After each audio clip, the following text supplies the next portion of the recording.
Amén. Hemos visto esta semana que hemos leído esos capítulos del 21 al 26, o al 25, perdón. Hemos visto cosas tan importantes, tan hermosas. Por ejemplo, vimos que los judíos se confundieron cuando Pablo les habló acerca de la resurrección de los muertos. Estaban por lincharlo, por hacerlo pedazos, por acabar con él, pero el tribuno Lisias lo rescató de las manos de los judíos. Lo rescata, y cuando ya van para encerrarlo, Pablo le pide al tribuno que le deje hablarle a la multitud de judíos enfurecidos, y les dice que él es un fariseo, es un israelita, un hombre de los más apegados a la ley, y que su fe estaba puesta en la esperanza de la resurrección de los muertos. Y ahí los confundió, porque toda esa gente estaba dividida. Unos creían que los muertos han de resucitar, y otro grupo muy grande no creían en la resurrección. Entonces, sabiendo Pablo que la multitud estaba dividida por ese tema, les dijo: yo soy un creyente de la resurrección de los muertos. Luego vimos también que el tribuno llamado Lisias se asustó cuando supo que Pablo era ciudadano romano. Ya lo había atado, lo iban a azotar. Cuando Pablo les dijo: ¿es correcto que azoten a un ciudadano romano antes de escucharle? Y el tribuno se asustó, porque era prohibido atar, ya no se diga azotar, atar a un ciudadano romano. Eran los derechos que daba Roma a sus ciudadanos. Entonces se asustó el tribuno cuando supo que Pablo era ciudadano romano de nacimiento. No había comprado la ciudadanía, no la había alcanzado de ninguna forma, sino que él había nacido de padres romanos. También vimos que el gobernador Félix se espantó cuando oyó a Pablo hablar sobre la justicia, sobre el dominio propio y sobre el juicio venidero. El hombre se espantó, porque como gobernador, quién sabe cuántas injusticias había cometido, y como un hombre con poder y dinero, quién sabe cuántos abusos había cometido, quién sabe cuántas mujeres tenía. Cuando Pablo habló sobre la justicia y el dominio propio y del juicio que Dios ha de traer sobre los hombres, el gobernador Félix simplemente se espantó y ya no lo quiso escuchar. Luego vimos también que el procurador romano llamado Porcio Festo, un procurador romano, era el encargado de supervisar toda la recolección de dinero en todo el imperio romano. Así que este procurador romano, Porcio Festo, llegó a la conclusión, cuando tuvo la oportunidad de escuchar a Pablo, llegó a la conclusión que Pablo estaba loco por leer mucho. Y por último, el rey Agripa, Herodes Agripa, también fue tocado y confrontado cuando escuchó a Pablo, confrontado con las escrituras, porque él era de sangre judía, y fue confrontado por las escrituras al grado de que dijo: por poco me persuades a ser cristiano. Pablo, antes de ser enviado a Roma, tuvo la oportunidad de que los hombres de mayor rango, de mayor autoridad, escucharan el evangelio. Les predicó el evangelio y lo hizo de buena gana. En ningún momento oímos en sus defensas que él estuviera frustrado, se sintiera desamparado, estuviera triste, estuviera deprimido. Al contrario, era un hombre que, como vimos el viernes y tuvimos la ayuda de los videos que pasamos de su defensa ante el concilio, ante Félix, ante Festo, ante Agripa, todo eso lo vimos el viernes. Uy, hermano, qué tremendo. Vimos a un hombre que estaba enérgicamente bien, como para presentar de buena gana el evangelio de Cristo a todos los hombres. Así que esta fue la misión que Pablo recibió del Señor. Y en el pasaje que hemos leído esta mañana, vemos dos cosas acerca de la misión de Pablo. Primero, la misión de Pablo fue abrir los ojos de los hombres, los judíos y los gentiles. Esa era su misión: abrir los ojos de los judíos y abrir los ojos de los gentiles. Y segundo, cumplir con aquella visión celestial que tuvo en el camino a Damasco. Así que su misión fue abrir los ojos de los hombres, comenzando con los judíos y después de los judíos con toda persona con la cual él pudiera tener contacto y que necesitaran escuchar y conocer el camino. Abrir los ojos a judíos y a gentiles. Versículos 16 y 18. Perdón, versículo 16 al 18. Lea conmigo otra vez. Pero levántate, le dijo el Señor, y ponte sobre tus pies, porque para esto he aparecido a ti, para ponerte por ministro y testigo de las cosas que has visto y de aquellas en que me apareceré a ti, librándote de tu pueblo y de los gentiles a quienes ahora te envío, para que abras sus ojos, para que se conviertan de las tinieblas a la luz y de la potestad de Satanás a Dios, para que reciban por la fe que es en mí perdón de pecados y herencia entre los santificados.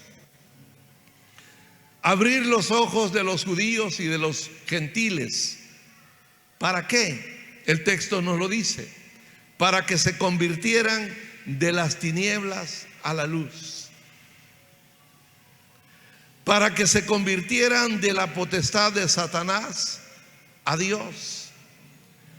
Para que se convirtieran, para que recibieran perdón de pecados por la fe en Jesús. Para que recibieran herencia entre los santificados. Y es que mientras la ceguera permanezca en las personas, porque recuerde que la misión era abrir sus ojos. Abrir sus ojos. El hombre, el ser humano está ciego. Espiritualmente es un ser humano, es un ser ciego. Padece de ceguera. Y mientras la ceguera permanezca en las personas no sabrán que están en la oscuridad. Mientras las personas permanezcan ciegas o en ceguera o con ceguera, no sabrán que están en las tinieblas. Tampoco sabrán que están bajo la potestad de Satanás. La potestad de Satanás tiene que ver con el poder del pecado, tiene que ver con el poder de la ley y tiene que ver con el poder de la muerte. El poder del pecado hace que el hombre no sea libre. El pecado es una ley, como lo dijo el apóstol Pablo en el Romanos 7, capítulo 7 de Romanos. Encuentro otra ley en mis miembros que me hace hacer lo que no quiero. De manera, dice Pablo, que el bien que quiero hacer no lo hago, y el mal que no quisiera hacer, esto es lo que termino haciendo. Y exclama el apóstol Pablo: miserable hombre de mí. Todos hemos nacido como pecadores.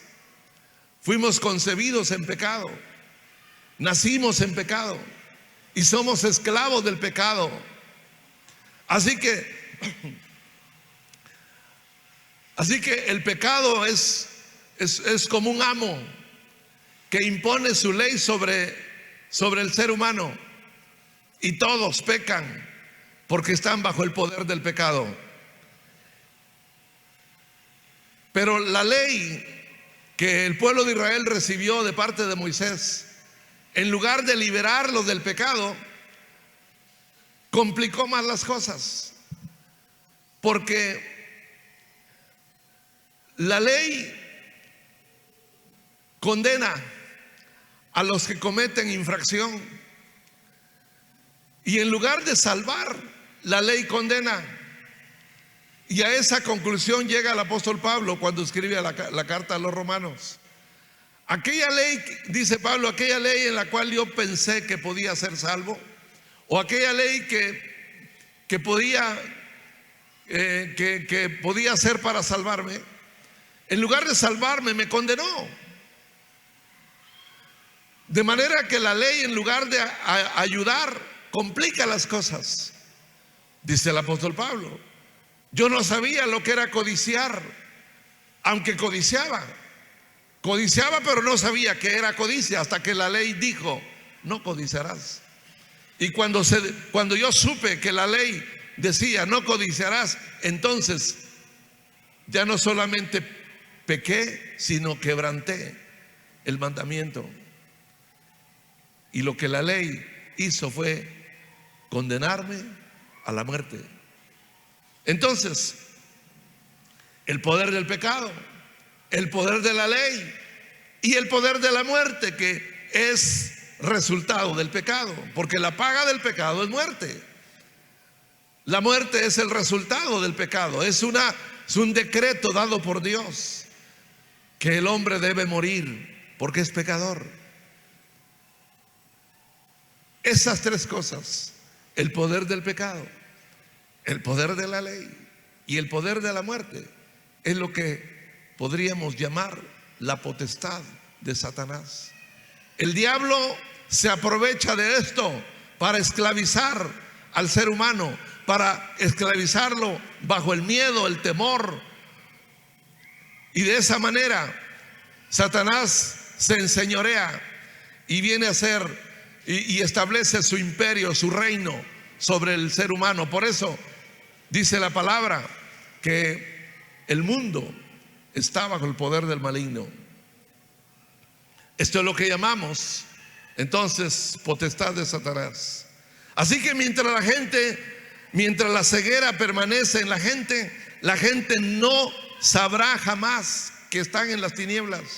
No sabrán que están bajo la potestad de Satanás, ni sabrán que están bajo condenación. Por eso es tan importante que escuchen la predicación, el testimonio, el anuncio del evangelio, porque es lo único que puede abrir los ojos de los ciegos.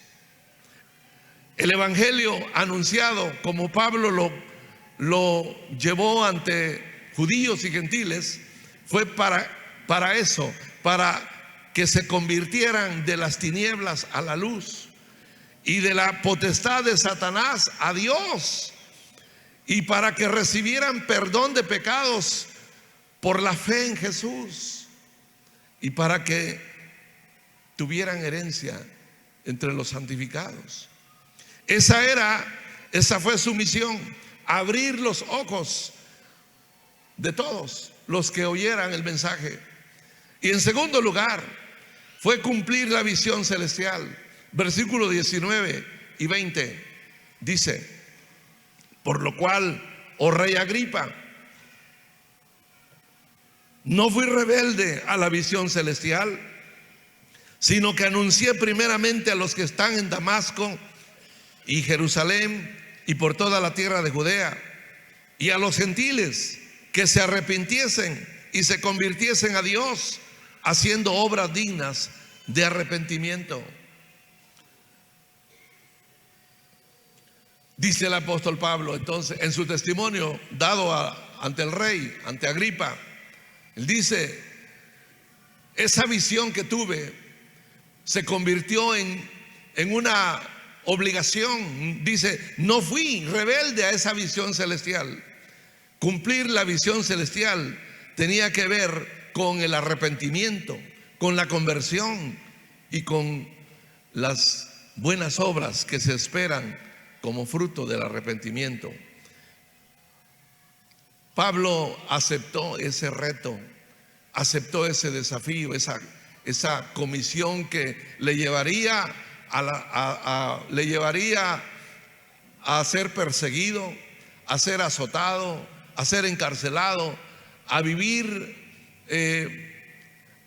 bajo tribulación tras tribulación por causa del nombre del Señor y por causa del Evangelio, porque para ese entonces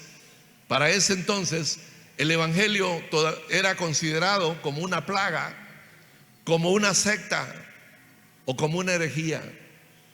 Los judíos no toleraban el nuevo camino, no aceptaban que hubiera una secta que era como una plaga, porque se multiplicaban los creyentes por miles. Entonces no toleraban o no estaban dispuestos a tolerar que esta plaga creciera. Para ellos era una secta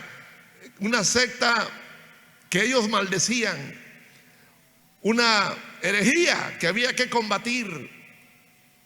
Por eso, cuando encontraron que Pablo estaba en el templo y causaron un alboroto, lo agarraron y dijeron, matémoslo, porque este es el líder, el cabecilla o la cabeza de la secta de los nazarenos. Él es la cabecilla de esta plaga, de esta herejía. Los judíos entonces no soportaban que esta nueva religión, o como le llamaban, este nuevo camino, pusiera en peligro la religión de ellos, que era la religión de sus padres, el judaísmo. Así que Pablo dice, no fui rebelde a la visión celestial. ¿Para qué? Para que se arrepintieran los hombres, para que los judíos se arrepintieran y se convirtieran e hicieran obras dignas de arrepentimiento. El arrepentimiento es el resultado de la predicación. Por eso dice, no fui rebelde a la visión celestial, sino que inmediatamente anuncié el Evangelio, primero a los que estaban en Damasco, que fue donde se convirtió, pero a los judíos. Anuncié a los que estaban en Damasco, luego a los judíos en Jerusalén, luego a los judíos en toda Judea, y de ahí a los gentiles. ¿Cuál era el propósito? Que se arrepintieran y que se convirtieran. El arrepentimiento entonces es el resultado, y va a ser así siempre, el resultado de la predicación. Es por la predicación del Evangelio que la gente puede reaccionar, volver en sí y decir, ah, caray, estoy equivocado, voy mal, voy en sentido contrario. ¿Se acuerdan del jueves? Hablamos del punto de quiebre.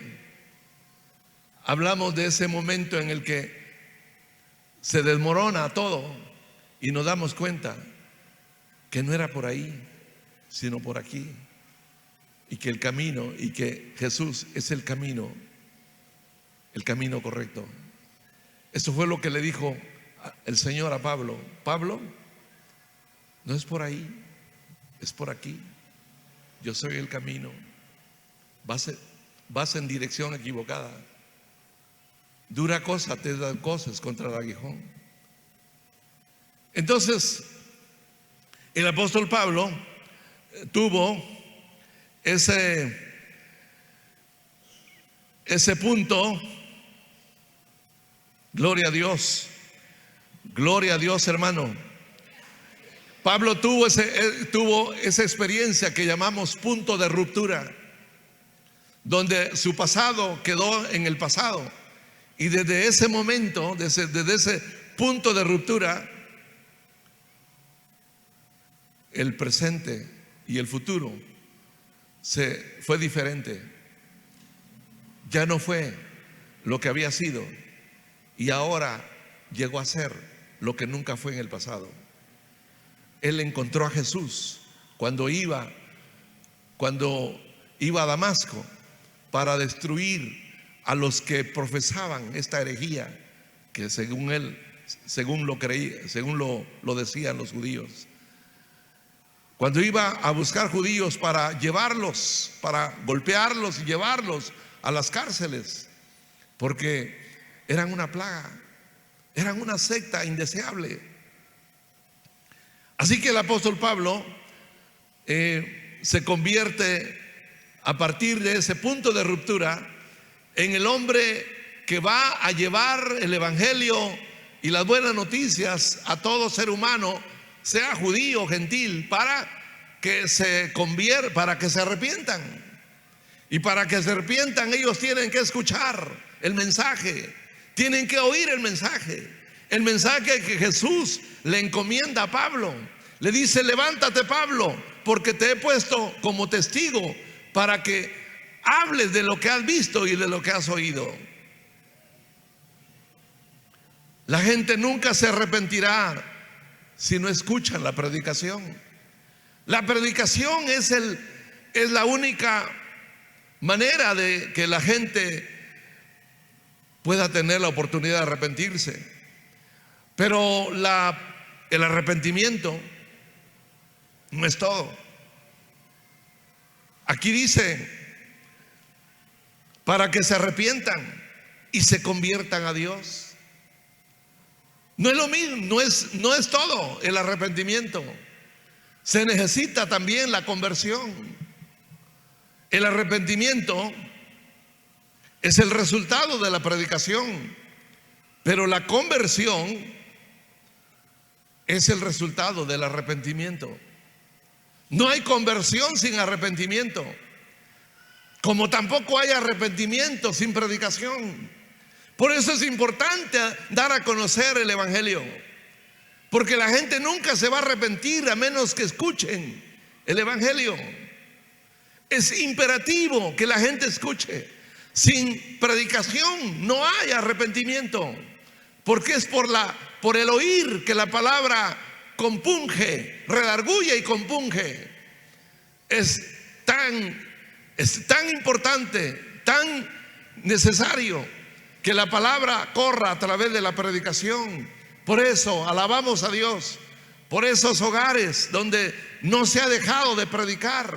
Anoche, casi las 12 de la noche, vi que estaban subiendo unas fotos de las reuniones allá por el Rosario, allá por el Socorro, y dando a conocer que habían conversiones. Les contesté a esa hora, estaba yo estudiando todavía. ¡Qué hermoso! Porque es solamente a través de la predicación del evangelio, en las calles, en las casas, en las iglesias, donde sea, es a través de la predicación que habrá arrepentimiento. Pero la conversión tiene que venir después del arrepentimiento. Estoy diciendo que el arrepentimiento es el resultado de la predicación, pero la conversión tiene que ser el resultado del arrepentimiento. La predicación conduce al arrepentimiento, y el arrepentimiento conduce a la conversión. La conversión produce obras que demuestran arrepentimiento. Arrepentimiento es sentir tristeza y reconocer que se ha hecho lo malo, que hemos ofendido a Dios. Pero conversión es un cambio, es una transformación. El arrepentimiento es una experiencia momentánea. La conversión es un proceso que dura toda la vida.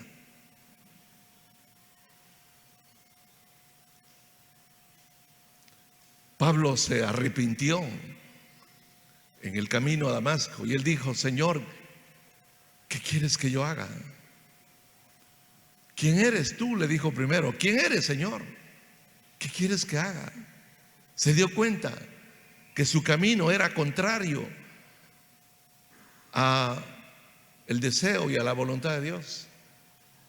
Él se quebrantó, se quebró. Pero a partir de ahí y a partir de entonces comenzó ese proceso de conversión. Y estoy diciendo que la conversión es un proceso que dura toda la vida. No hay conversión sin arrepentimiento, y no hay arrepentimiento sin predicación.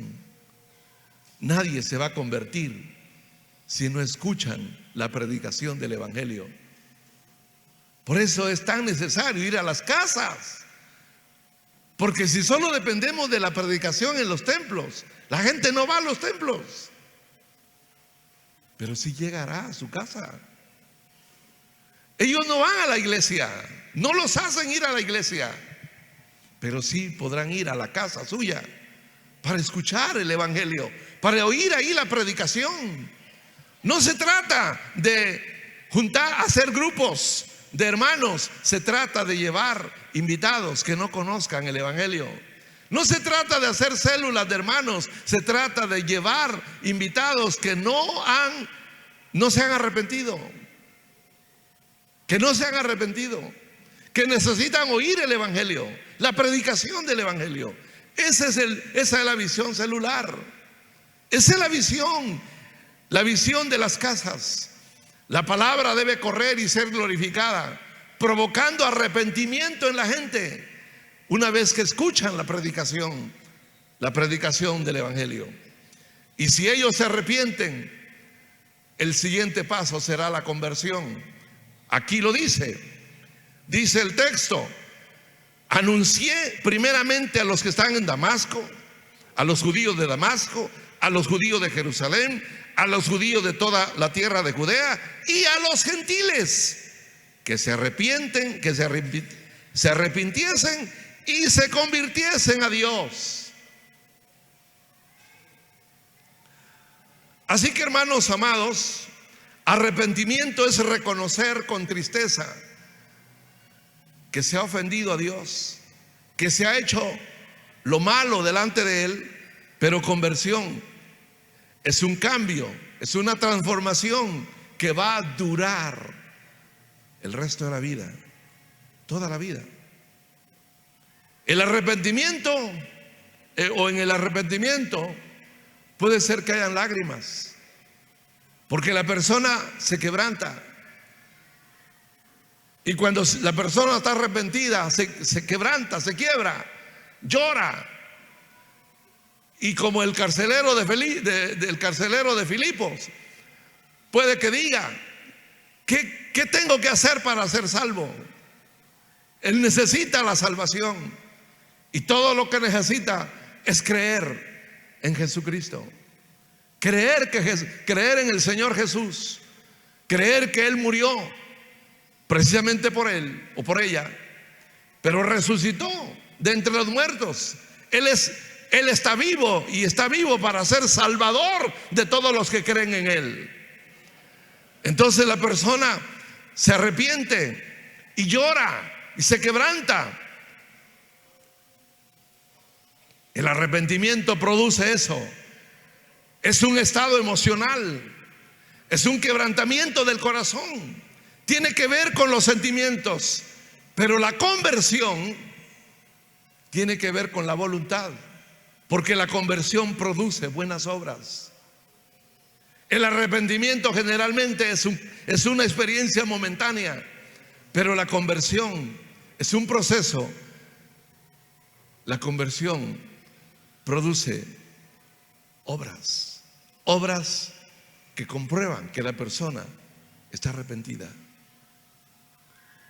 Si usted lee el capítulo 4 de Efesios, Pablo dice: el que robaba, ya no robe. Eso es arrepentimiento. Pero conversión La conversión se va a ver cuando cumple lo que Pablo dice. El que robaba, ya no robe. Ahora trabaje honestamente y ayude a los que no tienen. Eso es conversión. En el arrepentimiento dejamos de hacer lo malo, pero en la conversión empezamos a hacer buenas obras. ¿Me explico, hermanos? El que mentía dice, ya no mienta, ahora hable verdad con su prójimo. Aquel que era explosivo y se enojaba por cualquier cosa, ahora debe actuar con amabilidad, con compasión. Y así sucesivamente.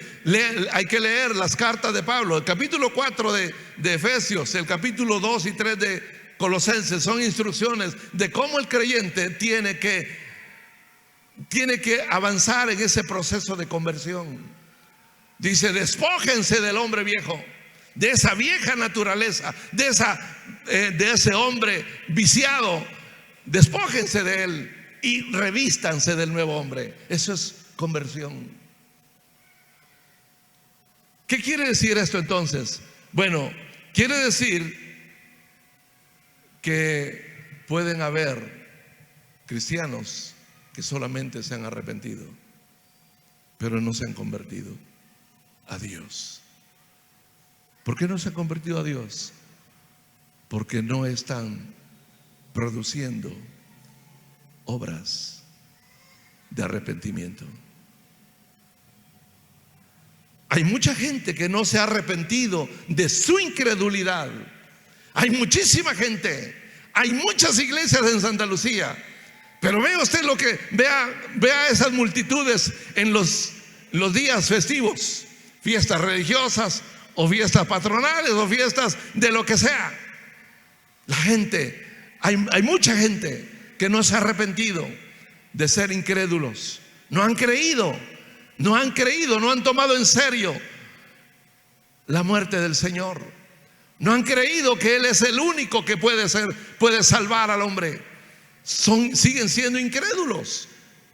Y a pesar de profesar una religión cristiana, entre comillas, hay mucha gente que no se ha arrepentido entonces de su incredulidad, pero también hay muchos cristianos que no se han convertido totalmente a Dios.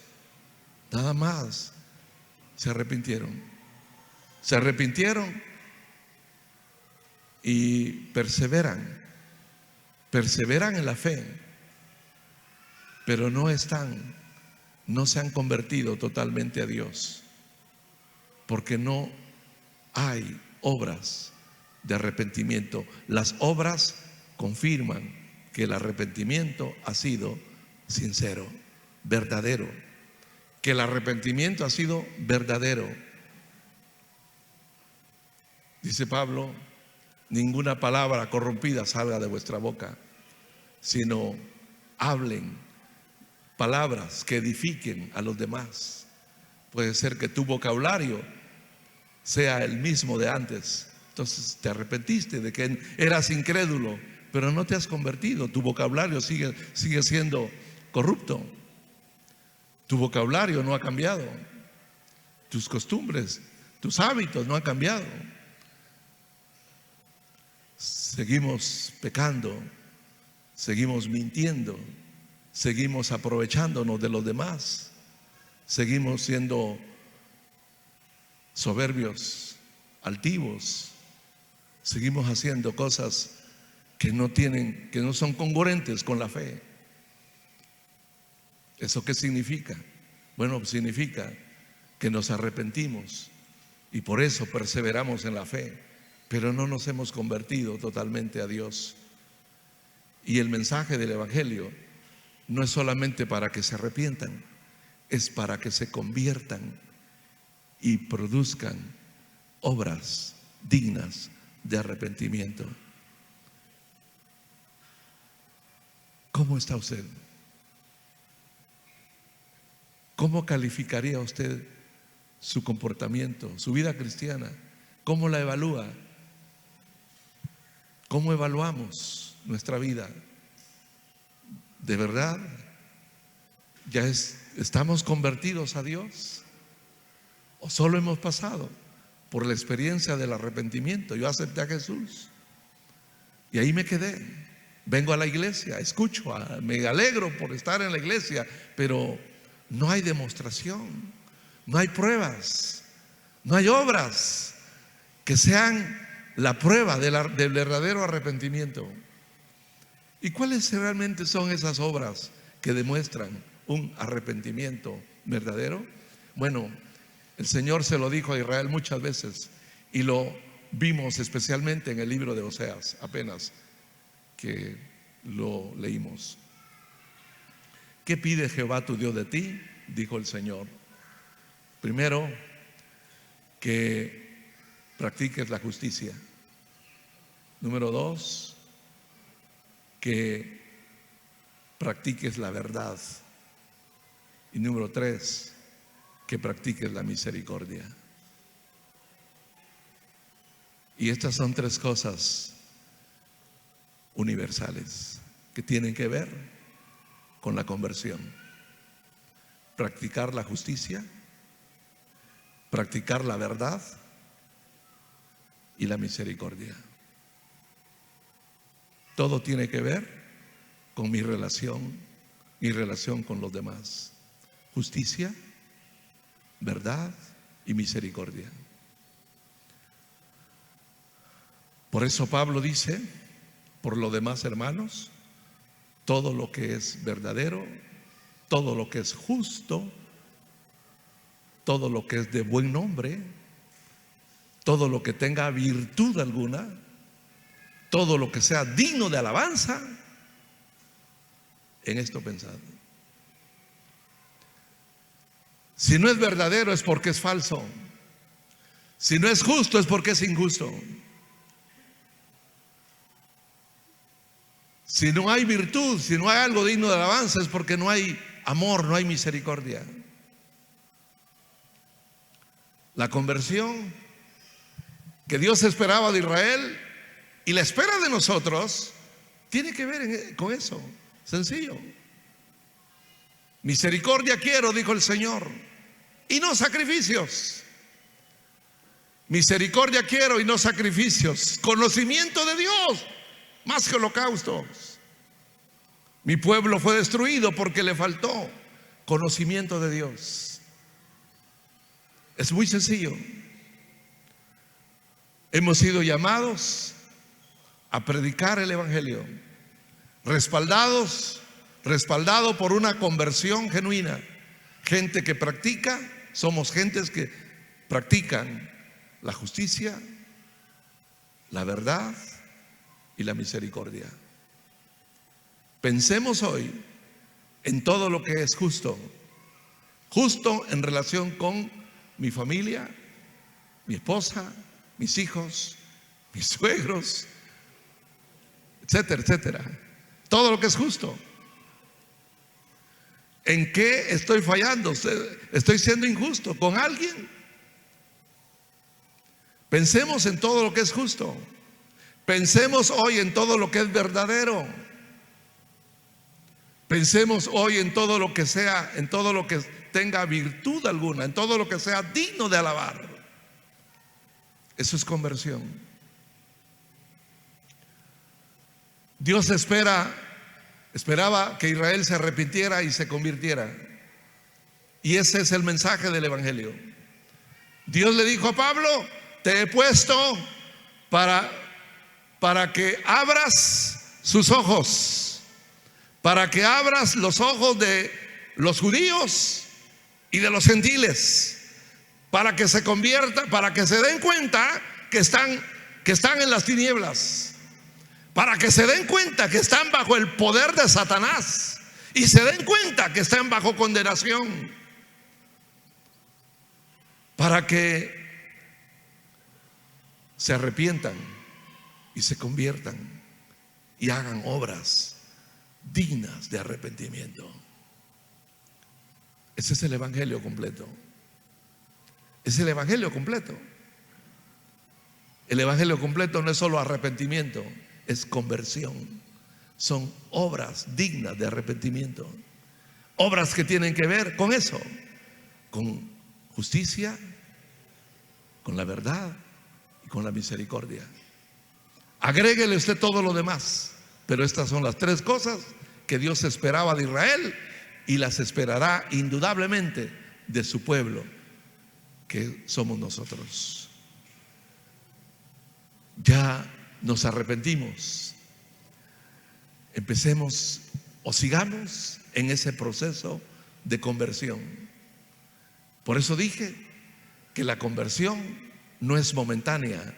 La conversión es un proceso que dura toda la vida, porque día a día nos damos cuenta que hay que mejorar nuestros caminos, que hay que hacer mejor las cosas, que hay que comportarnos mejor ahora que ayer, que hay que mejorar mi relación con el prójimo, que hay que buscar más a Dios, más de lo que le busqué ayer.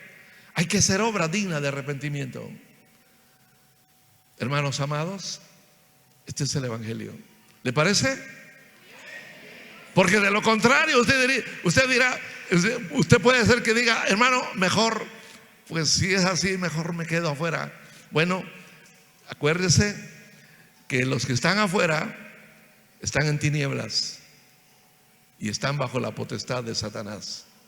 Usted ya no está bajo la potestad de Satanás. El pecado está vencido.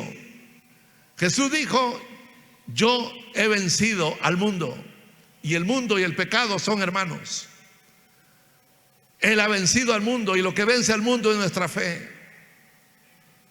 Nosotros ya no estamos bajo la potestad de Satanás, porque el Hijo nos ha hecho libres, porque el Hijo nos ha liberado. Somos libres. No estamos bajo condenación. No lo estamos.